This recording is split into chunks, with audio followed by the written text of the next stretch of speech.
ça devrait démarrer. Bon. Donc, bonjour à tous. Donc, je me présente. Alors, je suis Marine Bloser, je suis responsable formation au sein du groupe IGS. Ah, il y a quelqu'un qui arrive. Hop là. Voilà.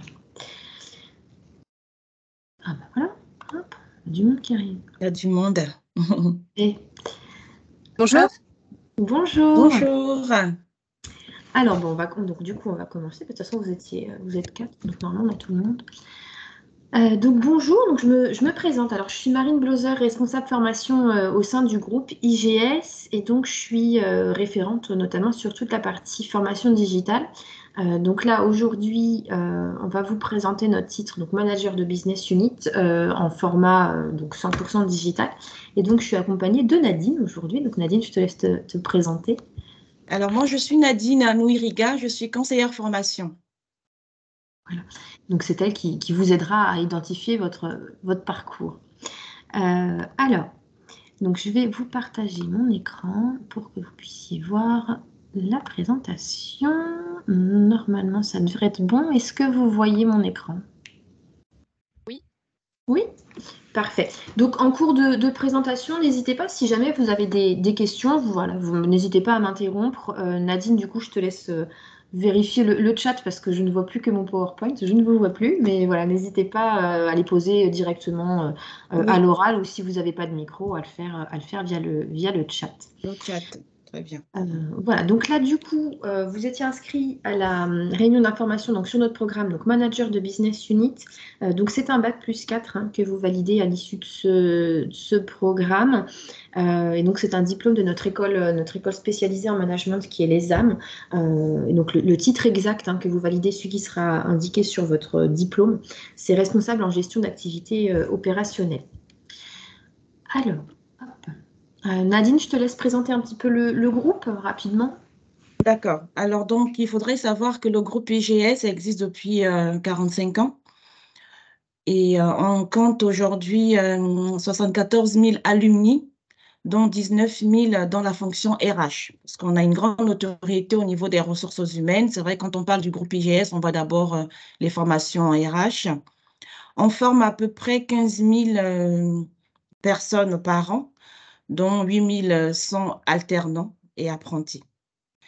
Et selon une enquête de 2019, 92% des entreprises sont prêtes à recruter à nouveau un apprenant du groupe IGS. On a 9 écoles à notre actif, 5 centres de formation, 8 filières de bac à bac plus 8. Et on compte à peu près une centaine d'universités partenaires en France et à l'étranger. On a 3400 professionnels intervenants, tuteurs et sur des experts métiers. Voilà en gros ce qu'on peut dire sur le groupe IGS tel qu'il se présente aujourd'hui. Voilà, et donc l'idée, c'est le fait qu'on ait aussi, nous, pas mal d'anciens dans la fonction RH, va vous permettre, vous aussi, pour votre employabilité, de faire partie d'un réseau, le réseau d'anciens, et donc ça peut jouer sur votre employabilité si vous envisagez de changer de structure, par exemple. Alors donc, comme le groupe IGS est assez vaste, nous on fait partie de l'entité formation continue, donc Marine et moi, et on propose essentiellement 3 filières de formation avec des certifications, des compétences. Donc une filière ressources humaines, une filière management d'entreprise, une filière commerce, relations clients. On a 3 campus, donc sur Paris, Lyon et Toulouse. Et par an, on accompagne à peu près 3000 personnes dans le cadre de la formation continue. Donc là, vous serez rattaché à la filière management d'entreprise. Et donc la spécificité de la formation continue, c'est que c'est de la formation pour adultes. Oui. Donc on distingue bien la formation continue de la formation plus initiale, qui est plus pour les jeunes qui sont en poursuite d'études, on va dire plutôt classiques.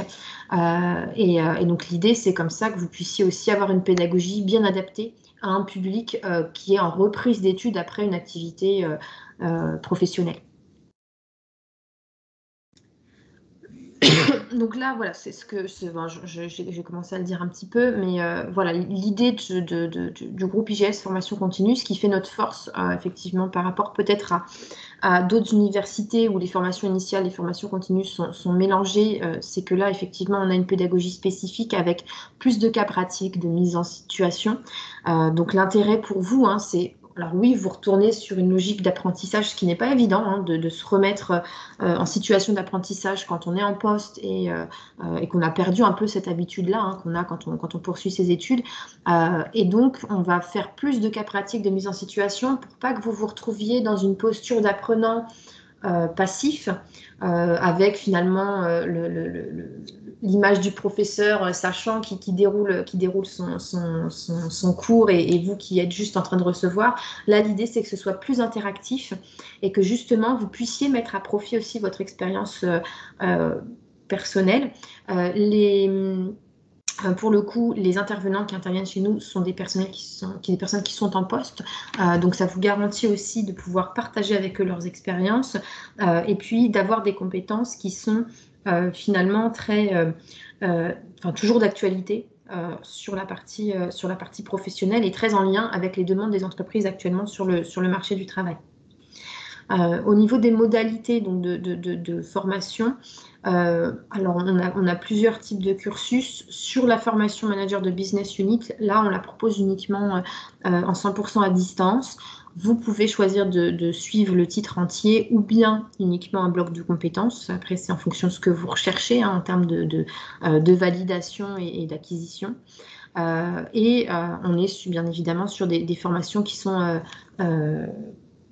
comment dire, éligibles au CPF et qui sont certifiés Calliope.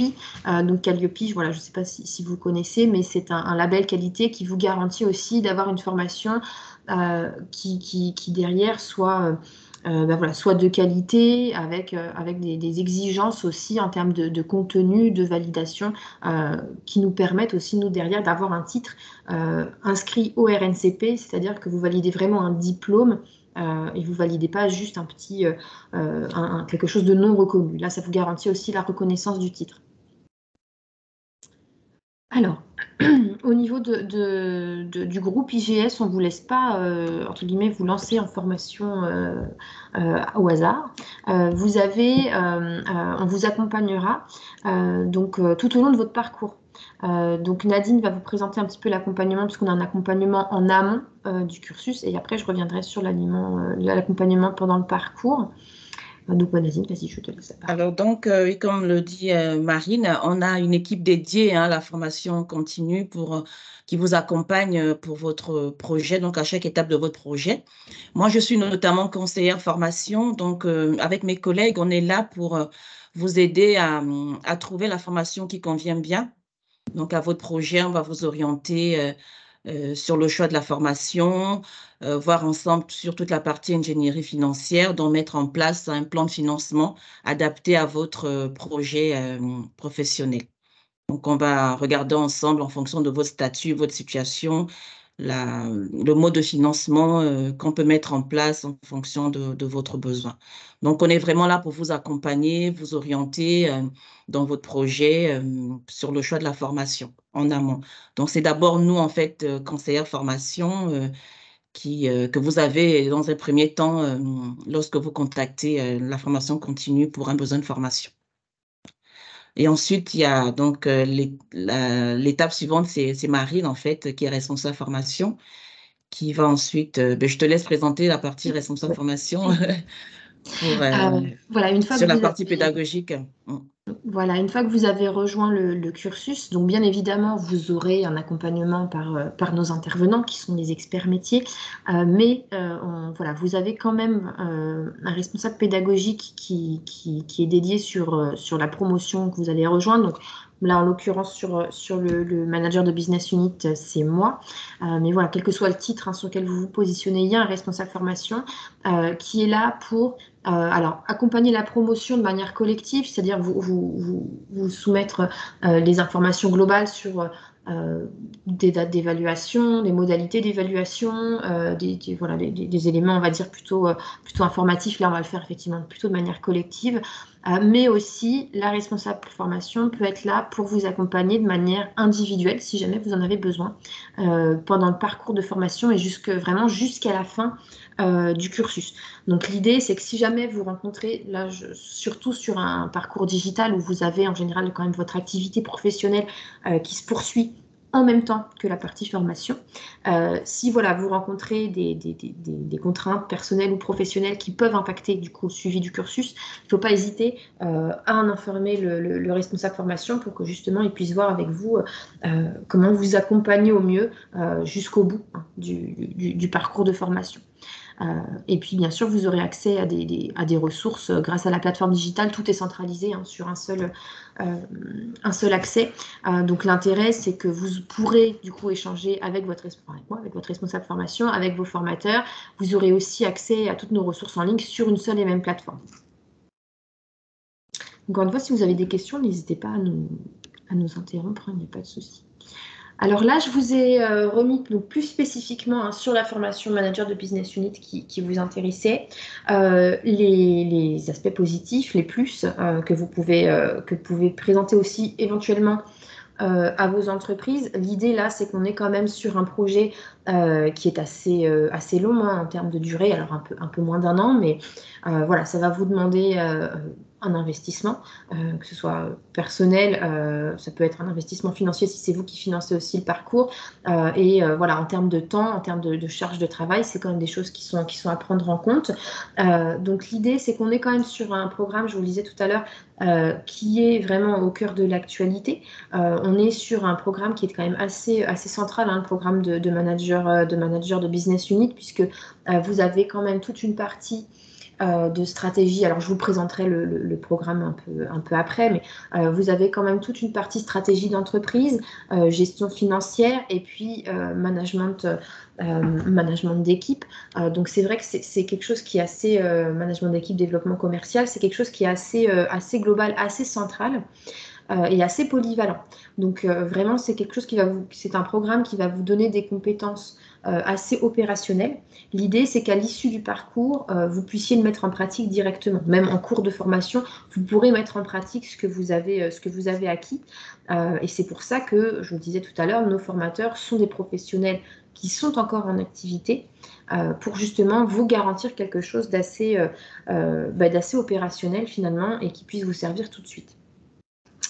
On est sur un programme quand même qui vous permet aussi d'aller vers de nouvelles fonctions, puisque on va justement vous sensibiliser à toute la partie donc stratégie d'entreprise, oui. Stratégie commerciale aussi, c'est-à-dire comment est-ce que vous allez pouvoir vous lancer, faire des analyses de marché, comment est-ce que vous allez pouvoir défendre aussi justement votre projet si vous voulez vous lancer sur un nouveau secteur, comment est-ce que vous allez pouvoir faire vraiment tout un pilotage économique pour le voir aussi avec la partie contrôle de gestion par exemple de votre structure, défendre le projet et évaluer la rentabilité tout simplement. Donc vous voyez, on est sur quelque chose qui est quand même assez polyvalent. Et donc pour vos entreprises, ce que vous pouvez leur présenter si voilà, ils ont encore des petits doutes sur l'intérêt du cursus pour eux, c'est que cette formation-là leur permettra donc, si vous êtes sur des postes plutôt de manager, effectivement de faciliter aussi le déploiement de la stratégie d'entreprise dans votre équipe, puisque vous avez toute une partie un petit peu sur accompagner au changement, comment est-ce qu'on fait pour dérouler la stratégie d'entreprise vraiment au sein de son équipe, au sein de sa business unit. L'idée aussi, c'est de vous mettre dans une position aussi orientée solution client. D'accord? Donc là, l'idée, c'est oui, vous avez votre quotidien, vos équipes ont leur quotidien aussi, mais d'essayer de prendre un peu de recul. C'est vraiment l'idée de ce cursus-là, c'est de vous donner une vision un peu plus... de se détacher un petit peu aussi de votre activité quotidienne pour chercher justement à comprendre des solutions qui conviendront bien évidemment à vos clients, mais n'impacteront pas non plus trop l'opérationnel de vos équipes. Donc on est vraiment là sur quelque chose qui est très intéressant, aussi bien pour les entreprises que pour vous de manière personnelle en termes de programme de formation. Alors là, je vous ai remis les informations pratiques sur le digital learning accompagné. Alors, on est sur une formation qui dure à peu près, voilà, un peu moins d'1 an, 11 mois. Alors, 230 heures de travail estimées. Sur le digital, c'est la difficulté, c'est-à-dire qu'on est sur une estimation des heures de formation pour la simple et bonne raison que là, on est sur un public dont vous êtes, issus de secteurs d'activités différentes. Vos parcours professionnels, pardon, sont différents également. Donc, vous avez tous acquis des compétences aussi qui ne sont pas les mêmes. Vous arrivez en formation chez nous avec votre bagage, donc il y a peut-être des thématiques sur lesquelles vous serez plus à l'aise que d'autres, et donc forcément, vous y passerez plus de temps que d'autres. Ça, c'est tout à fait normal. Par module de formation, on estime que vous avez à peu près 8 heures de travail juste pour le suivi du module de formation. D'accord? Donc, quand j'entends suivi, c'est vraiment le déroulé des ressources à distance. En plus de ça, vous aurez quand même des accompagnements, donc des classes virtuelles, donc plutôt de manière collective. L'idée de ces classes virtuelles collectives, c'est d'échanger donc avec avec l'intervenant, avec votre coach. Donc vous aurez un coach différent par bloc de compétences qui sera spécialisé de toute façon sur le domaine de compétences du bloc. Et l'idée, c'est que ce coach va à la fois répondre à vos questions sur le contenu de formation, puisque vous aurez suivi en autonomie les modules. Donc, il répondra à vos questions et il vous aidera également à travailler un petit peu sur une évaluation du bloc, puisque sur chaque bloc de compétences du parcours, donc vous aurez 4 blocs sur ce parcours-là, vous aurez une évaluation en fin de bloc de compétences pour s'assurer que vous avez bien assimilé tout le contenu de formation. D'accord? Donc, un bloc de compétences est composé donc de différents modules de formation. Donc, les modules, c'est des thématiques, c'est des cours tout simplement. Les modules, eux, vont être découpés en différentes séquences. Donc, vous n'êtes pas obligé, vous, de suivre un module. Je vous dis, un module, on compte à peu près 8-10 heures de travail par module. Vous n'êtes pas obligé de faire les 8-10 heures d'un coup. L'idée, c'est que vous puissiez, faire votre formation en fonction de vos contraintes aussi professionnelles et personnelles. Donc voilà, les séquences sur un module, on fait des séquences de 20-30 minutes pour que vous puissiez répartir un petit peu la charge tout au long de en même temps que votre activité. Après, dans la formation, on a quand même un calendrier détaillé. L'idée du calendrier, c'est de vous aider à baliser votre parcours. D'accord? Donc, un module, moi, je vais vous dire, par exemple, que le premier module est en ligne. Alors là, je vous dis des dates fictives, mais on met à peu près 8 jours par module, à peu près une semaine. Donc, je vous dis qu'un module est en ligne entre le 1er et le 8 janvier, par exemple. Ça sous-entend que au 8 janvier, vous êtes censé avoir à peu près suivi le module. Dans la réalité des faits, à chaque démarrage de bloc de compétences, vous aurez accès à tous les modules qui composent le bloc. D'accord? Donc vous, ça vous donne une certaine souplesse aussi en termes d'organisation, puisqu'au final, si vous savez qu'il y a une semaine où vous allez avoir une activité professionnelle très intense, vous pouvez anticiper la charge de travail et pour le coup, vous dire, ce module-là, je vais prendre un peu d'avance parce que je sais que là, il y a une période à laquelle je serai beaucoup moins disponible. D'accord? Donc vraiment, l'idée sur le digital learning accompagné, c'est que vous avez, on va dire, 80-85% de la formation qui est en auto-formation. Donc là, c'est vous qui êtes maître vraiment de votre emploi du temps. Donc là, vous faites comme vous le désirez, même si nous, on vous aide en balisant à peu près le parcours. Et puis, les 20% restants, donc c'est des accompagnements. Là, par contre, on vous donnera des dates, ça paraît logique, pour réaliser des classes virtuelles. Donc à chaque démarrage de bloc, on vous met en ligne en fait l'ensemble des dates sur lesquelles vous devrez vous rendre disponible pour faire les accompagnements. En général, les classes virtuelles, on les propose en fin de journée pour que justement, ça soit compatible quand même avec votre expérience professionnelle. Et les classes virtuelles, sur ce titre-là, sont enregistrées pour que justement, si jamais vous étiez absent à une classe virtuelle, vous puissiez la revisionner. Par contre, attention, entre revisionner une classe virtuelle et y participer, on est sur des classes virtuelles en général d'1 heure. C'est pas la même logique. C'est-à-dire que l'intérêt du digital learning accompagné, c'est justement de faire cet accompagnement, de participer aux classes virtuelles pour pouvoir poser vos questions en direct. Hormis les classes virtuelles, vous pouvez solliciter finalement les intervenants via une communauté, hein, vous avez un forum en fait, hein, sur lequel vous pouvez échanger avec eux. Mais c'est vrai que la dynamique est différente. Plutôt que de participer aux classes virtuelles où là, le coach va répondre à vos questions, mais il va aussi, lui, vous soumettre des petites questions de réflexion sur les compétences du bloc, etc. Donc, c'est vrai que c'est beaucoup plus intéressant pour vous de participer aux classes virtuelles. Et puis, ça fait partie vraiment, pour le coup, de la pédagogie et de ce qui vous est vendu, hein. Ça fait partie de vos heures de formation. Donc voilà, donc en termes d'évaluation, hein, sur ce parcours, les modules sont évalués par des cas de synthèse, donc c'est des cas de synthèse automatisés, donc c'est pas ce qui constituera vos notes. L'idée des cas de synthèse, c'est de faire une évaluation formative, hein, puisque donc en gros vous allez jouer un cas de synthèse avec des questions, c'est des QCM, hein, tout simplement, avec parfois des glissés-collés, ce genre de choses-là, mais l'idée des cas de synthèse, c'est juste de valider que vous avez compris en fait le module de formation. D'accord? Donc c'est même pour vous, c'est pour vous aider vous aussi à s'assurer que vous avez bien assimilé le contenu. Si vous n'avez pas compris, vous pouvez tout à fait poser des questions au coach.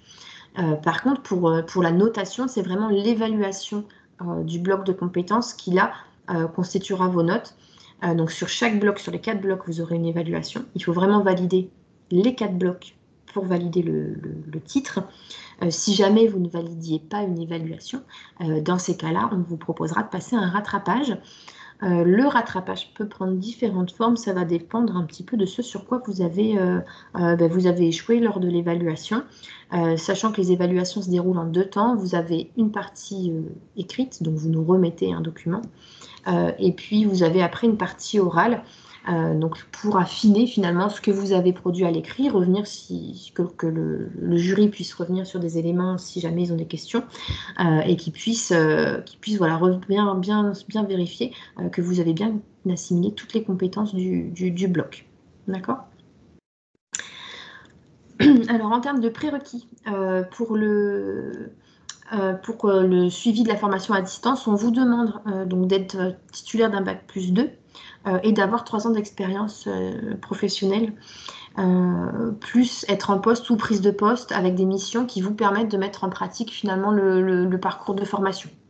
C'est vraiment ça, c'est les prérequis basiques. Si jamais vous n'aviez pas de bac+2 validé, dans ces cas-là, on vous fera passer ce qu'on appelle un examen de validation de niveau d'entrée qui nous permet, nous, de s'assurer que vous avez bien les compétences analytiques et rédactionnelles d'une personne qui aurait validé son bac+2. Donc de toute façon, avant de postuler sur le parcours, vous serez en contact avec une des conseillères, comme Nadine vous l'a présenté tout à l'heure, pour bien revalider aussi. Les conseillères sont là vraiment en amont du parcours, en amont de l'envoi de votre dossier de candidature, pour voir avec vous si vous correspondez bien aussi aux prérequis et si la formation correspond bien aussi à ce que vous recherchez vous, hein, en termes de compétences. Donc ça permet un premier tri, et puis après de toute façon vous aurez un entretien d'admission pour revalider l'admission sur le parcours. Donc là, la prochaine rentrée sur ce titre, elle aura lieu en février, donc elle est du 7 février au 20 décembre 2024, et après on aura une autre session vers le mois d'avril, je crois, si je ne dis pas de bêtises. Avril, oui. Voilà, on n'a pas encore finalisé le calendrier du mois d'avril, mais on est toujours sur 11 mois et voilà, ça vous permet aussi de voir un petit peu les prochaines dates. Là, je parle vraiment du parcours complet. Bien évidemment, si vous n'êtes intéressé que par un seul des 4 blocs de compétences, et bien dans ces cas-là, vous pouvez ne suivre qu'un seul bloc. Et si vous le validez, du coup, après, vous pourrez le capitaliser par la suite pour valider les autres blocs, pour valider le titre entier si vous le désirez. Alors, donc là, je vous ai remis les 4 blocs de compétences qui composent le titre. Donc, vous avez le premier bloc qui est plus vraiment sur la partie finalement stratégie, hein, stratégie d'entreprise. Le deuxième bloc sur la partie pilotage de la performance de l'activité. Ensuite, vous avez le troisième bloc sur le management d'équipe. Et puis, le dernier qui est plus axé sur la partie commerciale avec pilotage et développement d'un centre de profit. Donc là, je vais vous les présenter plus en détail. Donc là, je présente le bloc 1 sur la partie déploiement du projet d'entreprise. Et donc là, vous voyez les différents modules qui composent le bloc. Donc, le premier module, on est sur, entre guillemets, une introduction. Voilà, comment est-ce qu'on va comprendre la stratégie de l'entreprise. Et puis, voir un petit peu comment est-ce qu'on peut identifier les cultures, les valeurs de l'entreprise. Et l'idée après, du second module de formation, c'est de vous aider justement à être le relais finalement de cette stratégie d'entreprise au sein de votre équipe. Donc, comment est-ce que vous allez finalement, vous avez en termes d'objectifs des éléments sur le leadership, comment est-ce que vous allez pouvoir vous fédérer votre équipe, et puis également, comment est-ce que vous allez pouvoir déployer finalement la stratégie d'entreprise par le biais de la mise en place d'un plan d'action détaillé au sein encore d'une fois de vos équipes. Le troisième module, là, on est vraiment sur l'accompagnement du changement auprès de vos équipes. On est quand même sur des... en ce moment, au niveau économique, il y a quand même beaucoup de changements dans les structures. Il y a quand même souvent des réorganisations, des changements aussi de stratégie. Donc, l'idée, c'est d'accompagner vraiment vos équipes un maximum dans ces changements, pour les faire adhérer de toute façon au changement, et puis pour limiter aussi toute résistance au changement. Pour le coup, là, l'idée, c'est vraiment de mettre en place finalement un accompagnement, voilà, c'est écrit, un accompagnement humain des changements, c'est-à-dire pas uniquement mettre en place des nouvelles politiques, mais vraiment accompagner vos équipes. Ensuite, vous aurez un module sur toute la partie construction d'une organisation opérationnelle. Donc là, l'idée, c'est de vous aider à prendre un peu de recul sur la partie opérationnelle.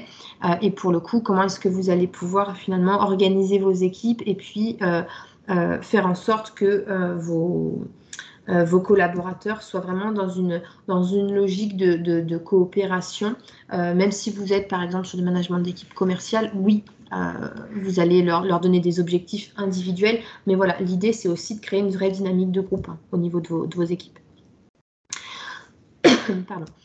Ensuite, donc, vous aurez un module sur toute la partie gestion de la qualité dans la partie management. Donc là, vous allez avoir, c'est vraiment aussi la partie orientation client. Comment est-ce que vous allez pouvoir mesurer la qualité des prestations fournies? Donc là, vous allez avoir peut-être des enquêtes, ce genre de choses-là. Comment est-ce que vous allez pouvoir derrière les analyser et puis les utiliser, utiliser les données que vous aurez pu ressortir de vos enquêtes. Et puis, il faut aussi, là pour le coup, vous aurez sur ce module-là des éléments sur... on va déjà vous introduire un peu cette dimension financière. Comment est-ce que vous allez pouvoir un peu arbitrer entre la partie coût et la partie qualité. C'est-à-dire, oui, bien évidemment, vous avez des objectifs financiers, c'est-à-dire que vous avez une certaine marge aussi pour pouvoir continuer à générer un chiffre d'affaires. Mais derrière, vous avez aussi quand même des objectifs de qualité. Donc, l'idée, c'est d'essayer de vous aider à faire le lien entre les deux. Et puis, on vous remettra sur le dernier module des éléments sur le cadre légal RH dans son organisation. Donc là, l'idée, c'est pas de faire de vous des juristes. Voilà, c'est pas l'idée du parcours. Mais il faut quand même que vous ayez des notions de base sur le droit individuel au travail, puisque vous gérez une équipe, vous êtes manager, donc il est important quand même que vous ayez des notions là-dessus. Voilà, rassurez-vous, on ne vous prépare pas à être juriste, c'est pas le but. Donc sur le bloc numéro 2, là on est sur la partie donc pilotage de la performance de l'activité. Donc c'est là qu'on va être plus sur la partie vraiment comment dire, non, je trouve plus le mot. Opération. Oui, opérationnel. Donc là, l'idée, donc vous aurez des modules, vous aurez 6 modules, vous avez toujours 6 modules par bloc de compétences. Donc vous en aurez un sur vraiment le suivi de la performance et puis l'activité de reporting. Donc là, c'est comment est-ce que vous allez pouvoir vous reporter finalement l'activité de votre équipe au niveau de votre direction pour vraiment justifier aussi et évaluer la performance de vos équipes. Ensuite, vous avez... j'ai mis 2 fois le même... J'ai un petit bug sur mon PowerPoint. Vous avez 2 fois le même module. Bon, de toute façon, on vous enverra le PowerPoint et je le remettrai à jour. J'enlèverai ce doublon.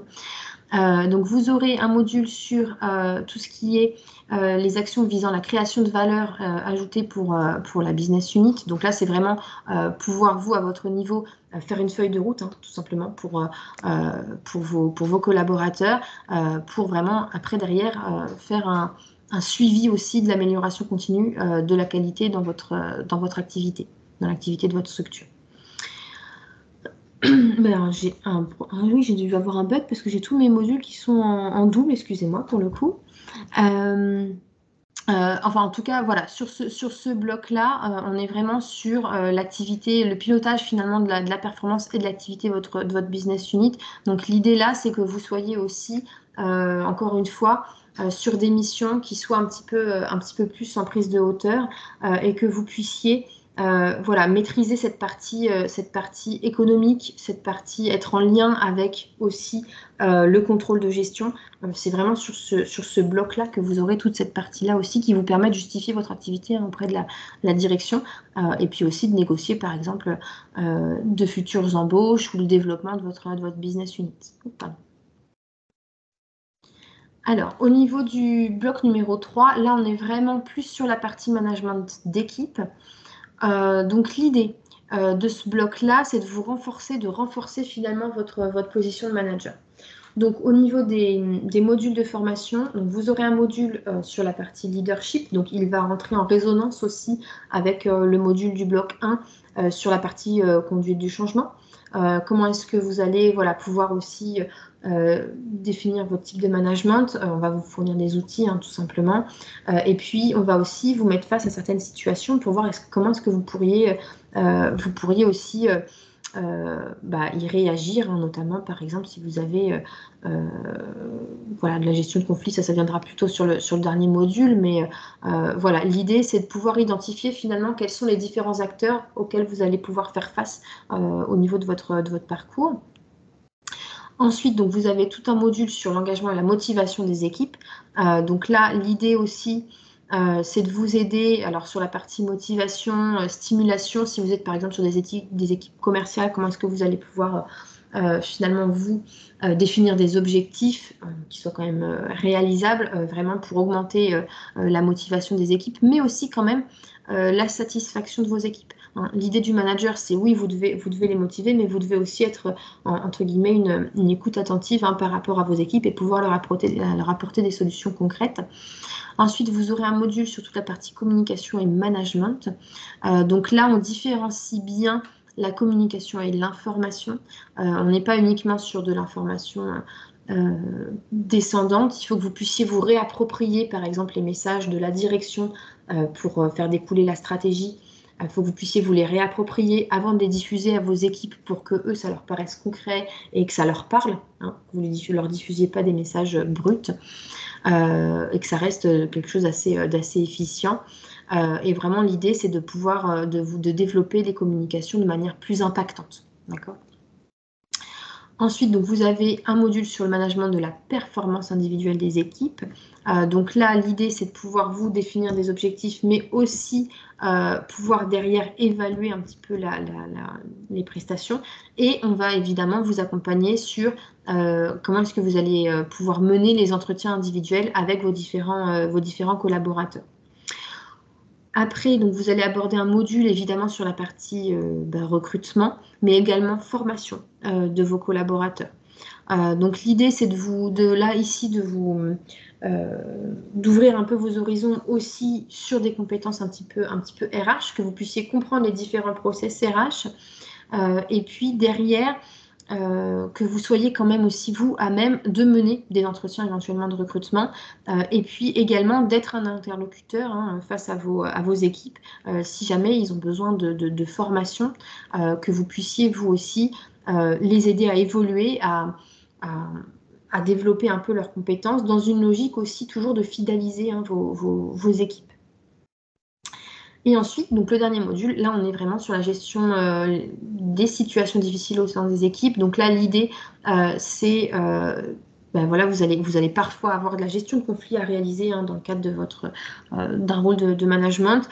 Donc là l'idée c'est d'essayer, dans la mesure du possible, d'éviter les situations de conflit et voilà, si malheureusement vous y êtes confronté, de vous donner des outils pour essayer de les désamorcer et de rester toujours dans une équipe qui soit avec un climat social plutôt positif.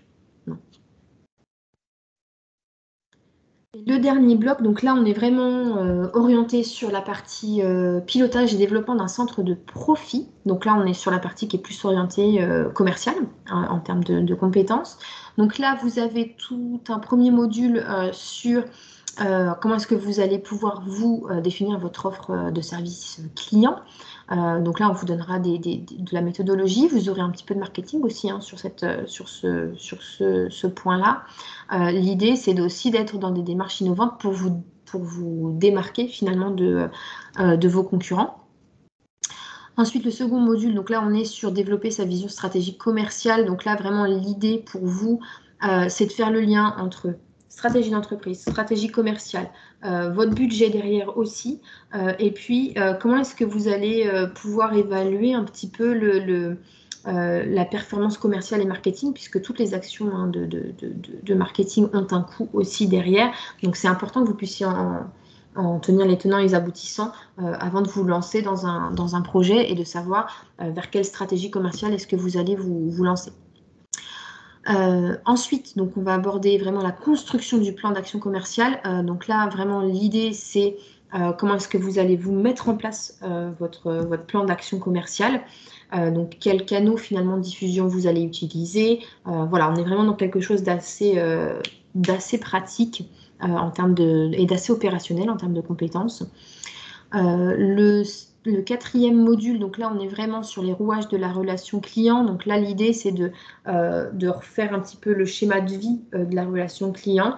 Donc vraiment du démarrage jusqu'au bout. Et on est vraiment là, l'idée, c'est de vous sensibiliser aussi aux enjeux de la satisfaction client pour la fidélisation aussi de vos clients, hein, pour le coup. Pardon. Le cinquième module de formation, donc là on est sur la gestion de la relation client. Donc là encore une fois que vous avez fidélisé vos prospects, hein, une fois que vous avez déjà contractualisé avec eux, l'idée c'est de voir avec vous comment est-ce que vous allez pouvoir aussi utiliser encore une fois différents canaux de communication, mais aussi collecter des informations sur vos clients pour essayer de leur proposer des choses qui correspondent au mieux à leurs attentes, avant même qu'eux en aient fait la demande en fait. Hein. Ça, c'est l'idéal. Et puis, donc le dernier module, là, on est vraiment sur la satisfaction, la gestion de la satisfaction client. Donc, comment est-ce que vous allez pouvoir, vous, comprendre finalement les attentes d'un client. Donc, quels sont les différents types de questions que vous pouvez poser à vos clients pour comprendre leurs attentes. Et derrière, essayer de les convaincre, hein, tout simplement, pour générer la signature d'un contrat. OK. Alors, donc là, je vous ai remis un petit... voilà, pour les 4 blocs, on est là-dessus. Hein, donc, enfin, si jamais vous avez des questions, n'hésitez pas.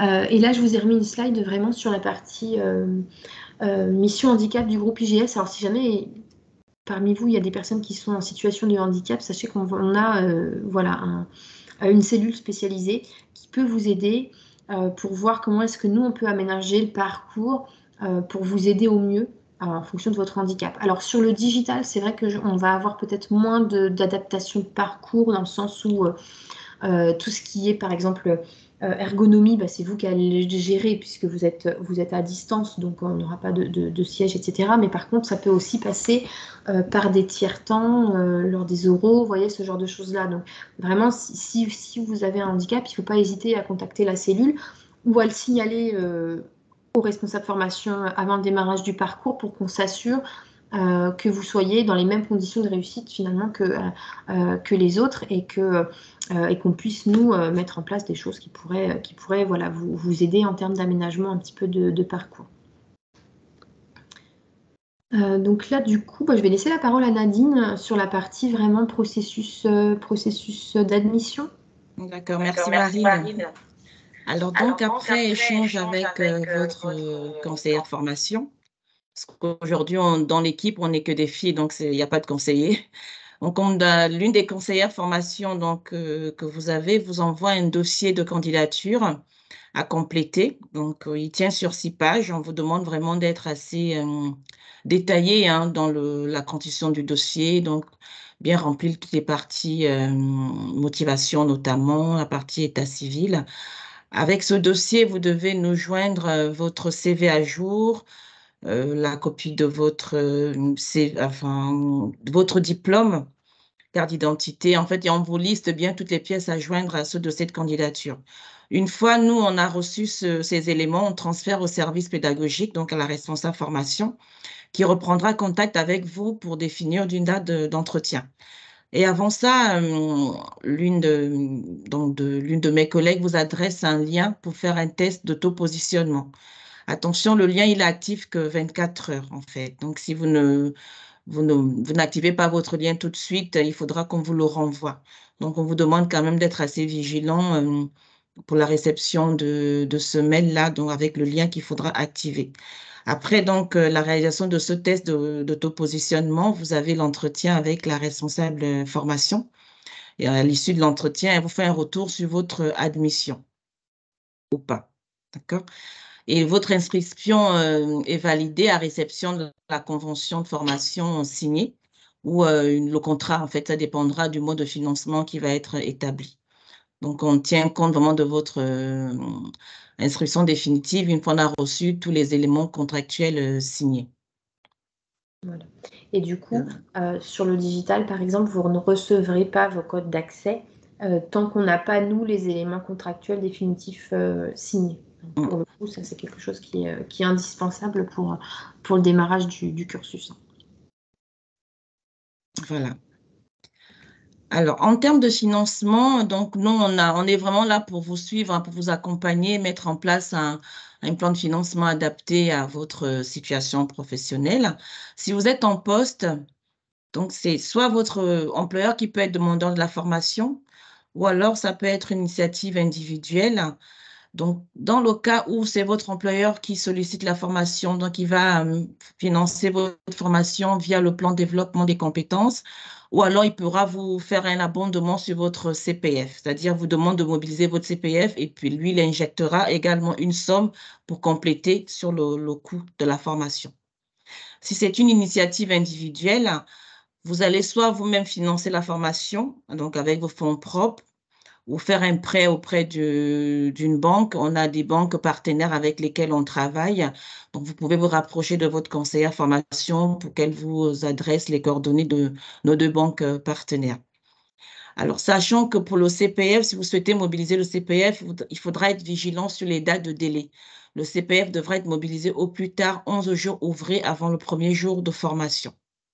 Vous pouvez également solliciter transition professionnelle si vous êtes en CDI ou en CDD. Et pour le CDD, il faudra faire la demande avant la fin de votre CDD. Et pour les autres salariés en CDI, on vous alerte aussi sur le délai en fait pour faire la demande de financement auprès de transition professionnelle. Il faut compter 4 mois avant le démarrage de la formation. Parce que votre employeur devra aussi vous autoriser l'absence en fait pour suivre la formation. Mais là, dans le cadre du digital learning, il n'y a pas d'autorisation d'absence en fait à obtenir de l'employeur. Il faudra juste être vigilant sur les 3 mois avant le début de la formation pour solliciter transition professionnelle pour votre financement. Alors, si vous êtes en activité partielle, il y a aussi un fonds qui a été mis en place, c'est le Fonds national de l'emploi, le FNE. Et pour solliciter ce mode de financement, il faudra se rapprocher de son employeur qui, lui, prendra contact avec votre OPCO, donc les opérateurs de compétences, pour mettre en place ce financement-là.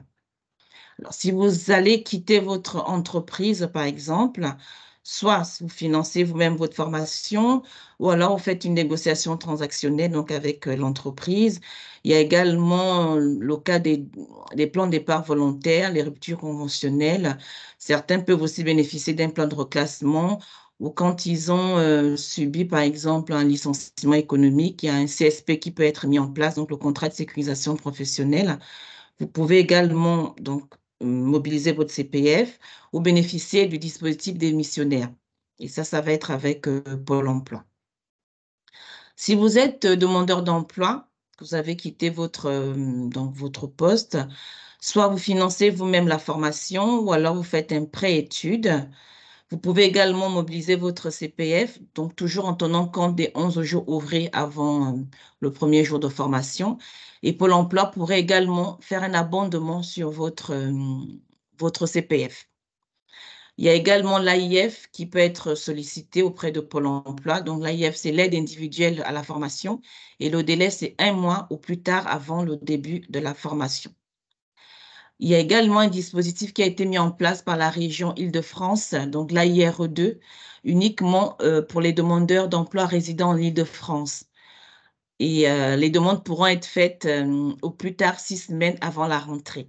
Et pour cette année, il faudrait que nous, on démarre, enfin, ils ouvrent les demandes à partir du 1er décembre prochain. Pôle emploi, enfin, en tant que demandeur d'emploi, vous pouvez également solliciter, enfin, venir en tant qu'alternant pour un contrat de professionnalisation ou un contrat d'apprentissage. Je ne sais pas si c'est assez clair, si vous avez des questions, n'hésitez pas à les poser. Après, mes collègues et moi sont également disponibles pour répondre à toutes ces questions-là liées au financement. Vous pouvez vous rapprocher de votre conseillère également qui pourra répondre plus en détail à vos questions sur toute la partie financement.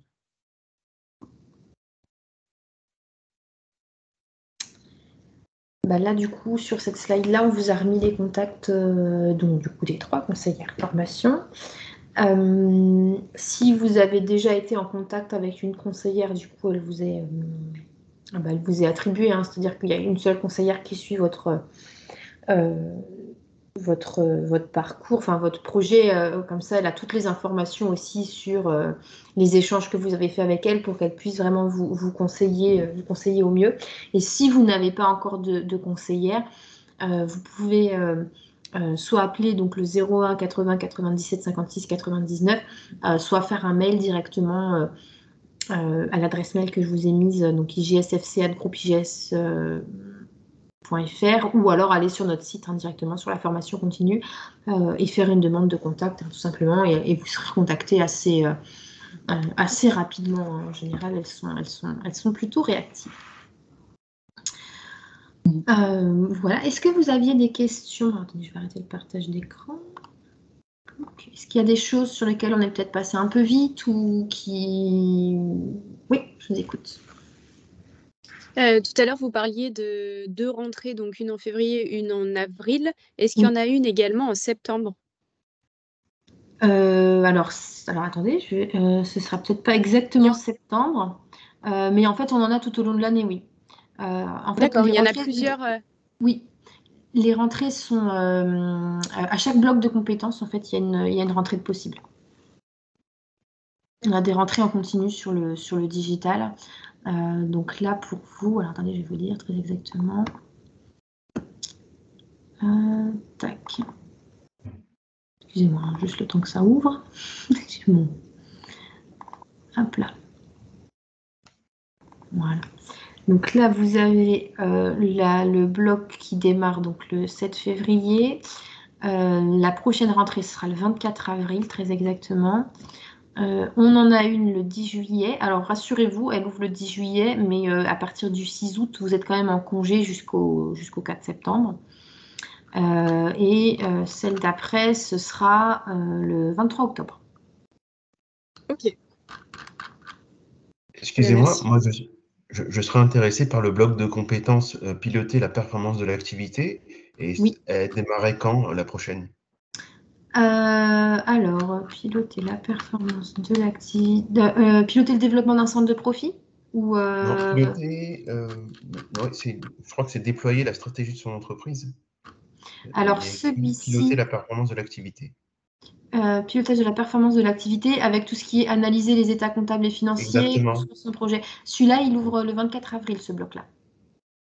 D'accord. Celui-ci sera du 24 avril il se termine le 4 juillet. D'accord. Donc si je suis intéressé que par celui-là, je démarrais qu'en avril, quoi qu'il arrive. C'est ça, oui, exactement. Entendu, merci. Oui, parce que du coup, vous avez l'idée, hein, encore une fois, c'est comme vous avez quand même cette partie accompagnement et coaching, on ne peut pas vous ouvrir les droits n'importe quand, parce qu'il faut que vous puissiez quand même rejoindre une promotion pour que vous ayez quand même accès au coaching. Et l'idée des coachings, c'est de les faire en sous-groupe. Ça vous permet quand même d'échanger aussi avec les autres personnes de la promotion, de confronter en fait vos différentes expériences professionnelles. Et ça, c'est très formateur parce que en étant issu de secteurs différents, forcément, vous allez avoir des stratégies qui vont être mises en place, qui vont être différentes aussi. Et ça vous permet comme ça aussi d'avoir une vision encore plus large que si on restait uniquement sur un secteur en particulier, par exemple. Entendu. Vous pouvez juste me rappeler la date de fin de ce Oui, bloc? alors c'était 24 avril et ça se terminera le 4 juillet 2024. Merci. Moi, je voulais Alors, je savoir rebondis. si tout le monde avait déjà une conseillère attitrée ou pas encore. Est-ce que vous êtes accompagné? Oui, moi, j'ai reçu un mail avec un nom, mais Allô? je n'ai pas encore contacté. D'accord. Merci. Moi aussi, j'ai reçu un mail, mais j'ai pas encore. J'ai contacté au fait, j'ai demandé à avoir des informations sur les inscriptions. Donc, on m'a envoyé le dossier et puis avec le nom d'une conseillère. Maintenant, c'est à moi de contacter la conseillère si besoin pour avoir certaines informations dans le cas où je suis bloquée. Mhm. Et alors, n'hésitez pas. Alors, de toute façon, là, maintenant que vous avez participé à une réunion d'information, vous êtes fiché. C'est-à-dire que du coup, on vous enverra par mail le PowerPoint qui a été projeté et c'est votre conseillère qui va vous l'envoyer. Donc, c'est votre contact privilégié qui va vous l'envoyer. Donc, après, vraiment, n'hésitez pas si vous avez des questions à la solliciter parce qu'on est en plus dans une équipe, on travaille ensemble. Hein. Donc, même si vous avez des questions qui sont plus sur la pédagogie, elles peuvent me les poser et pour que vous ayez vraiment toutes les informations nécessaires avant de nous envoyer les dossiers de candidature. Excusez-moi, vous m'entendez? Oui. Oui, c'est Oui. une question. Je rebondis sur la question d'Olivier sur le blog piloter la performance de l'activité. Donc, il démarre au 24 avril. Est-ce qu'il faut s'inscrire dès le 7 février, enfin avant le 7 février, ou il faut attendre cette date d'avril pour s'inscrire du coup? Alors, vous pouvez renvoyer votre dossier de candidature quand vous le désirez, même si vous positionnez sur un bloc qui n'est qu'en avril. L'idée, c'est qu'il faut surtout faire attention à votre financement et au délai de financement que vous avez. C'est surtout ça hein, qui va être important. Et après, nous, en termes de deadline, si la formation débute le 24 avril, il faut qu'on ait reçu votre dossier 15 jours avant le démarrage. Oui, d'accord, très bien. Voilà, mais plus tôt vous vous y prenez, plus tôt vous avez de temps pour faire vos démarches pour le financement, pour éventuellement peut-être négocier avec votre employeur si votre employeur vous soutient, qui vous libère un peu de temps pour faire le parcours. Enfin, voilà, après ça, c'est...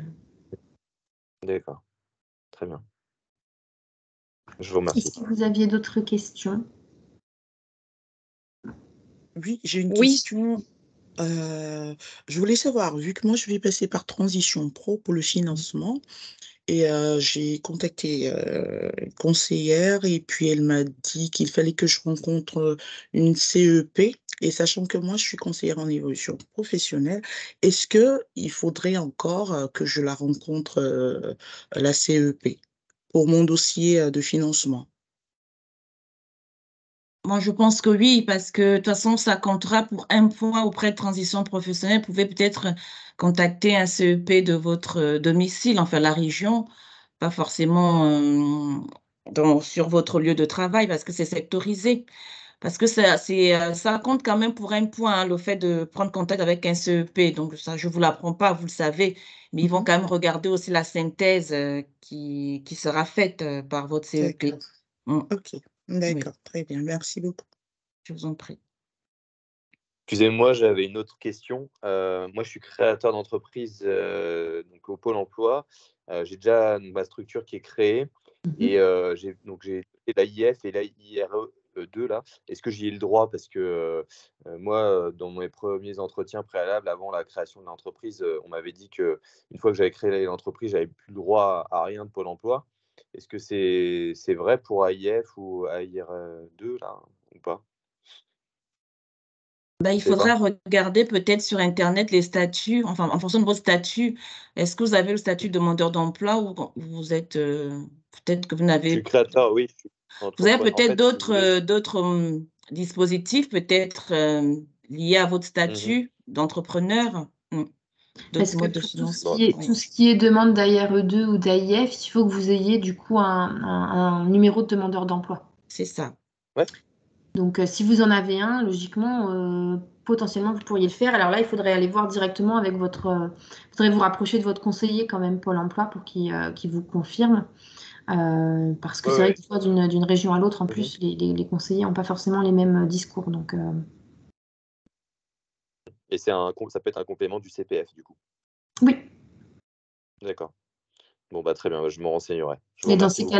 cas-là, si vous faites un ARE2 ou même une prise en charge Pôle emploi, il faut nous l'indiquer pour que nous, on Mhm. saisisse les devis sur leur plateforme, en fait. Mhm. Et pareil, si vous avez du CPF, en fait, dans les devis, on va saisir le montant de votre CPF pour que votre demande ait Oui, plus de chances de passer aussi, tout simplement. d'accord. Très bien. Parfait. Parfait, parfait. Merci. Ah Voilà. oui, Est-ce qu'il J'avais y a d'autres- également une question. Oui. de l'ensemble. Il semblerait qu'on puisse moduler les... On est plusieurs à parler. Il semblerait qu'on puisse passer les blocs de compétences sur une date plus espacée. C'est-à-dire que on n'est pas forcément obligé de passer cette formation en 11 mois. Oui. Alors, enfin, oui, oui et non. Enfin, vous pouvez capitaliser. C'est-à-dire que vous pouvez vous dire, moi, je veux suivre là le bloc 1 qui démarre en février, mais j'ai pas le temps de faire tout le parcours d'un coup. Donc après, je mets en pause et je reprendrai avec la promotion suivante. D'accord? Mais si vous voulez, la durée d'un bloc, elle est quand même toujours sur la même. Enfin, on aura toujours la même durée pour un bloc. Donc vous pouvez vous dire, là, cette année, je suis le bloc 1 et le bloc 2, par exemple. Après, je fais Oui, une pause. Et sur la promotion d'après, je suivrai le bloc 3 et le bloc 4. Mais ça sous-entend que vous serez obligé d'attendre la promotion d'après et que les blocs soient revenus, entre guillemets, dans la machine, quoi. Je sais pas si c'est très Ça clair. ok, rallonge mais quand c'est même le possible. temps de formation. Oui, C'est ça, oui, possible. je l'entends bien. C'est Mais possible, après ça dépendra de votre prise, enfin il faut faire attention à votre prise en charge aussi là-dessus. Donc vous pouvez financer via le CPF, il n'y a pas de souci même si vous financez juste des blocs. Par contre, si par exemple vous envisagez de faire un transition pro, si vous financez en transition pro, un bout de formation, 2 blocs, déjà ça a moins de chances de passer qu'un titre. En général, ils préfèrent quand même que vous validiez un titre. Et puis après, entre guillemets, vous ne pourrez pas ressolliciter transition pro pour financer le reste parce qu'il y a un délai de carence entre 2 demandes, hein. ok.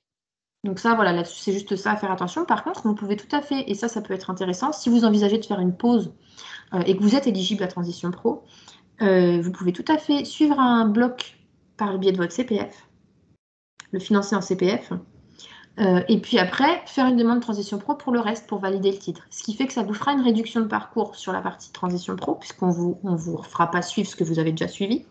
Ça réduira donc le nombre d'heures pour Transition Pro, puisqu'il y aura un bloc en moins. Ça réduit donc le coût de formation pour eux aussi.